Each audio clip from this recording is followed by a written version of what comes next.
Today's January 6th hearing gave us more insight into the lead up of the Capitol riot. We also heard new explosive testimony from members of extremist groups that supported former President Trump. Joining us now for an ABC 10 News exclusive is committee member, California Congressman Adam Schiff. Thank you for joining us, Congressman. Good to be with you. Today we heard testimony from former Oath Keepers. Do you believe that testimony has the power to change minds of fervent Trump supporters?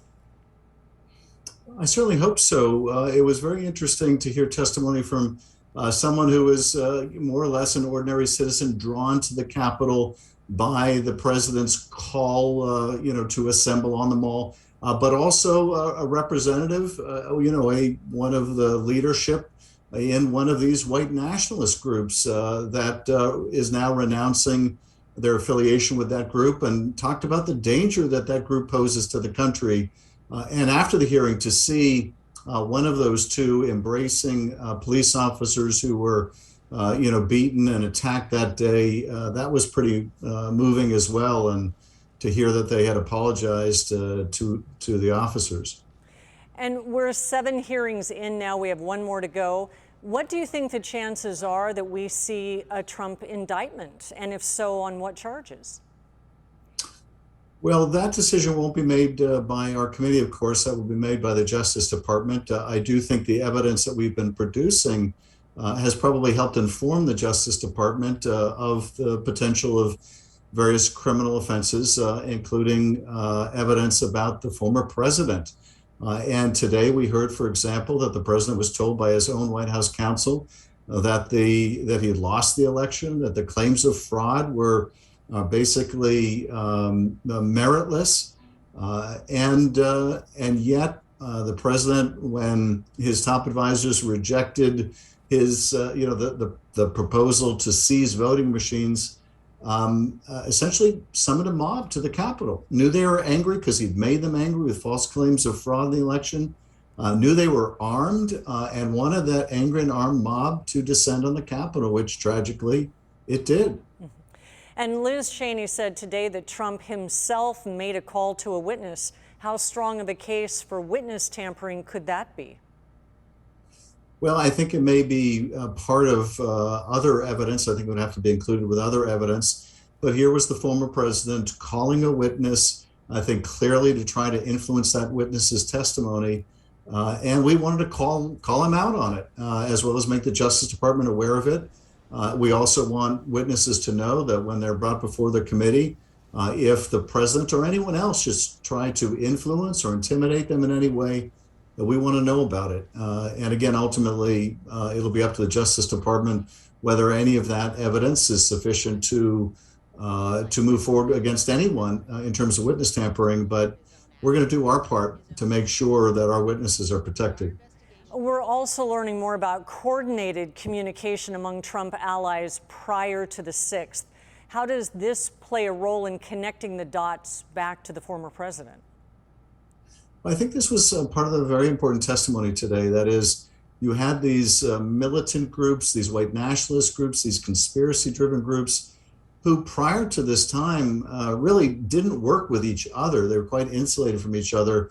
But in the run-up to January 6th, you see them making common cause. And we had an intelligence expert and their testimony today about how unusual that was and how essentially it was or should have set up a flare that these groups were getting together, and there was a heightened risk on January 6th. And of course, we saw that risk materialize as those violent and white nationalist groups battled police, broke into the building, and caused mayhem.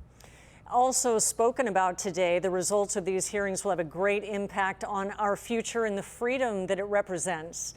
How will you ensure constitutional democracy going forward? Well, that's really our central mission.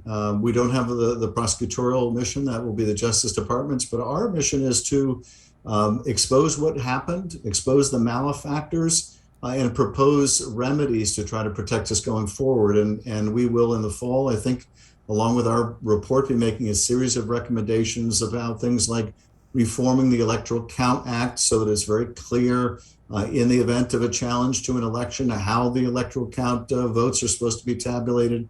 But other recommendations also to deal with the growing threat, for example, of domestic terrorism, of white nationalism. So I would expect to have a broad range of recommendations about protecting our constitutional democracy.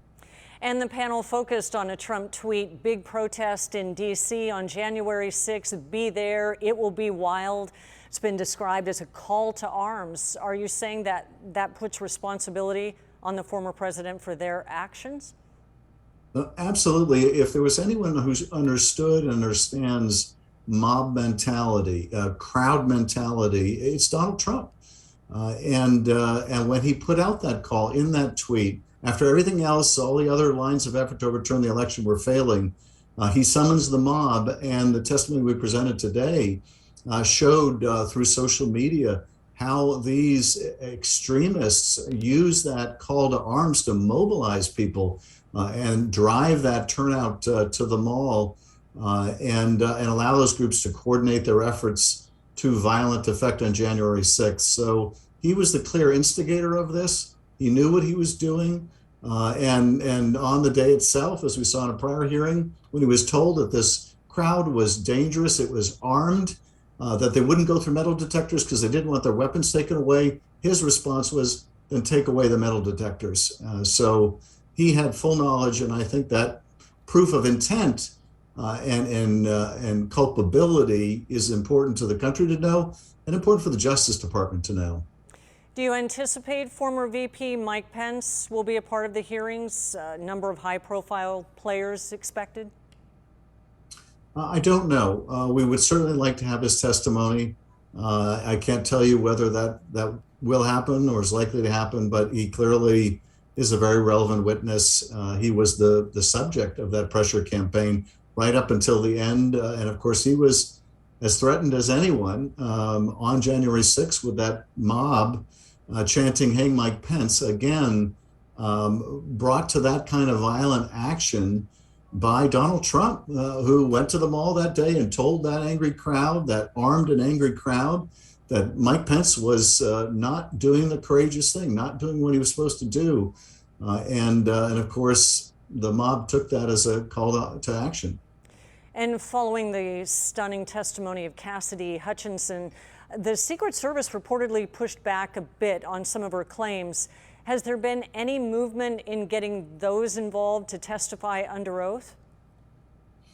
I can't comment on the specifics, but, the pushback, interestingly, has been, through third parties, not people under oath. So I think, anyone who's willing to say things either anonymously or through third parties, not willing to do it under oath, you need to take anything represented that way with a very big grain of salt. I certainly haven't heard anything under oath that contradicts what Cassidy Hutchinson said about the conversation she had, the events that she witnessed, and I think she's been a very reliable, credible witness. And Congressman Adam Schiff, do you have any thoughts that you wanted to tell the American people tonight? Well, we hope that these hearings will show people how very close we came to losing our democracy and the fact that we're not out of the woods. That big lie about the election, which the Attorney General effectively told the president was a big falsehood. His own White House counsel said it was false. Others as well, the campaign lawyers walked away from it. That big lie led to the violence of that day because the former president persuaded people they couldn't trust our elections. If you can't trust our elections to decide who should govern, then what is left but violence? And sadly, the former president, continues to push that big lie, and therefore we continue to be at risk. And we hope through these hearings, people will see that even the president's own top people knew he was pushing a lie and urged him to stop and urged him to intervene when that led to violence, and the president simply refused. It's been a long day for you, Congressman Adam Schiff, still in Washington tonight. We really appreciate you joining us, appreciate your time tonight. Thank you. Thank you.